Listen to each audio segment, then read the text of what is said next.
Your forecast first from KARK4. Still have a few showers and isolated thunderstorms moving through portions of southwest into west central Arkansas, all associated with that weak frontal boundary.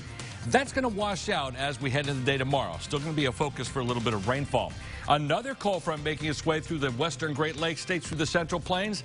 That's headed our way, too. We'll let you know what that means for our forecast later on this week.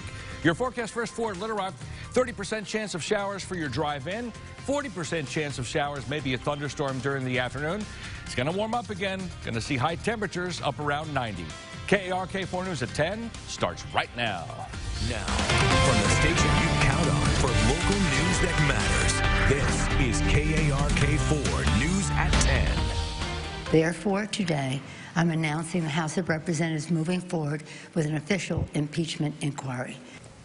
House Speaker Nancy Pelosi announcing today a formal impeachment inquiry into President Trump. Thanks for joining us at 10 tonight. I'm Ashley Katz. Hello, good evening. I'm Bob Clausen. For months and months, Speaker Pelosi has pushed back on impeachment calls from her party, but a controversial phone call between the president and the leader of Ukraine in the discussion about Trump rival Joe Biden proving to be the tipping point. Reed Binion has more from Washington. The president must be held accountable. No one is above the law. After months of mounting pressure by fellow Democrats, House Speaker Nancy Pelosi announced a formal impeachment inquiry into President Trump after a whistleblower report claiming Trump pressured Ukraine's president to investigate former Vice President Joe Biden and his son. The President of the United States has admitted that he spoke to the president of a foreign country, that would be Ukraine, about something that would assist him in his political, in his election. Democrats say that whistleblower complaint must now be turned over to Congress. He must turn over the whistleblower's full complaint to the committee. He will have to choose whether to break the law or honor his responsibility to the Constitution. The White House responded to Pelosi's announcement in a statement saying, quote, House Democrats have destroyed any chances of legislative progress for the people of this country by continuing to focus all their energy on partisan political attacks. House Minority Leader Kevin McCarthy also responded to Pelosi's announcement for the GOP. She cannot change the laws of this Congress. She cannot unilaterally decide we're in an impeachment inquiry. What she said today made no difference of what's been going on. That was Reed Binion reporting. Meanwhile, President Trump tweeted late tonight that the transcript of the phone call will be released Wednesday, saying, quote, Secretary of State Pompeo received permission from Ukraine government to release the transcript of the telephone call I had with their president. They don't know either what the big deal is, a total witch hunt scam by the Democrats. Right now, up on our website, KARK.com, hear what some Arkansas lawmakers are saying following this announcement today, including U.S. Senators Tom Cotton and John Bozeman. And if you'd like to see more of our local reaction from this developing story, be sure to tune in to KARK4 today, tomorrow morning at 6:45. That's when Bill Vickery, a Republican analyst, and Michael Cook, a Democratic analyst, will be here on set to offer their 2 cents on what this all means. It's an interview you won't want to miss tomorrow morning, starting on KARK4 today. Police body camera footage released in court today shows the scene of a shooting in Dallas that left a Harding graduate dead.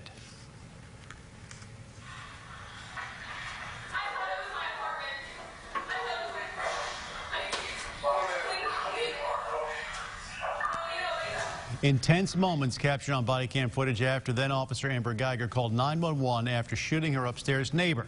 Body camera footage is from the camera of an officer responding to the call.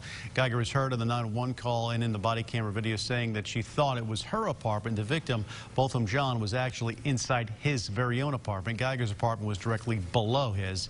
She's been charged with murder, and the trial that began on Monday continued today will continue tomorrow, without a doubt, up on KARK.com. We've been live streaming the trial. You can watch, plus full recaps of the other new details learned in the courtroom today. You can find a link on our homepage. Through the process of a person going through what I went through, a lot of times they don't make it. It's that bad. Doctors are calling him a walking, talking, breathing miracle. Sergeant Jeremiah Hardwell works at the Washita River Unit in Malvern. He recently had been engaged to his girlfriend. Then, just a month after that, he was in an accident that nearly killed him. Our Haley Brooks joins us now with what happened. Haley? Ashley, Hardwell said he was riding an ATV with his family. He was actually sitting on the back. They weren't going fast, so he was not wearing a helmet. The driver turned, he fell off, hit his head, and went into a coma. It started with an ATV ride and ended in tragedy. It was right downhill from there. I had to go straight into getting my skull removed in surgery and, you know, getting put on my the oxygen stuff and all that good stuff. We were in ICU at UAMS. At first the doctor came in and said, you know, it is a brain injury. The only thing they could do is sit and wait. So we waited. The brain never went down. It actually continued to swell. Hardwell was knocked unconscious, had blood coming out his ears, and didn't wake up for more than a week. They come in at like 4 o'clock in the morning and said, we're going to have to take the front part of his skull out. And so then we went to like a 5-hour surgery, removed the skull. And the doctor, only thing he could tell me afterwards was he's sick. We can't tell you he's going to make it because it's not a good chance right now. Hardwell did make it, and he woke up. But he had another issue. All his memories were gone, including his fiancée, Cindy Thompson. It was heartbreaking. It didn't scare me. It broke my heart, really. During the hospital stay, Cindy was by his side the whole time, teaching him how to eat, bathe, and learn everyday tasks. She was amazing.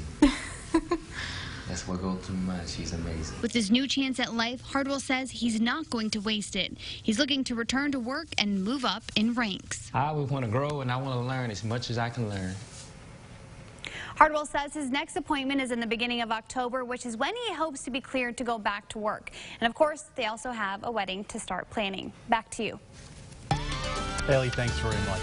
A Little Rock woman says that she will never use Uber again after her phone was left in the car and the driver refused to give it back. Kara Cruz says it happened on Friday the 13th of all days. She says that she called Uber more than 40 times and finally got in touch with the driver around midnight who wanted to meet her in Cabot. Cruz says she got the phone back 5 days later after getting police involved. Now she's left with a locked iCloud and going back and forth now with her bank. I'm extremely upset with Uber for allowing a driver to basically steal my entire life, debit card, credit card, ID, and pretty much held me hostage. An Uber representative telling KARK they're going to contact the driver and Cruz to help understand both sides of the situation. They released a statement saying, quote, "It appears there may have been a miscommunication between Ms. Cruz and our support team, and we apologize for the experience she described." Miller County Sheriff's officials say they're focusing in on a couple of suspects in a brawl that broke out on the field during a football game in Falk on Friday night. The incident happened at the end of the third quarter. Falk was playing Glen Rose at home, and investigators say those suspects include a parent at Falk and a student. Deputies say a complaint was filed by Glen Rose's parent whose child was hit by someone from the bleachers. The scene was so chaotic that the game was never completed. At this point in time, no coaches are involved. It is primarily, again, focused on spectators who inappropriately entered the field of play and engaged in an inappropriate course of conduct. Officials say no significant injuries were reported. Falk has forfeited this Friday's game against Prescott. Meanwhile, Glen Rose has 26 players suspended and will only have 12 on their roster for their game against Two Rivers. Because money matters, Batesville City Council is looking to make up some more than $100,000 of lost revenue from the local golf course. One proposal would increase membership fees and golf cart costs. If passed, the cost of a family fee for a year's membership would go up from $420 to $600.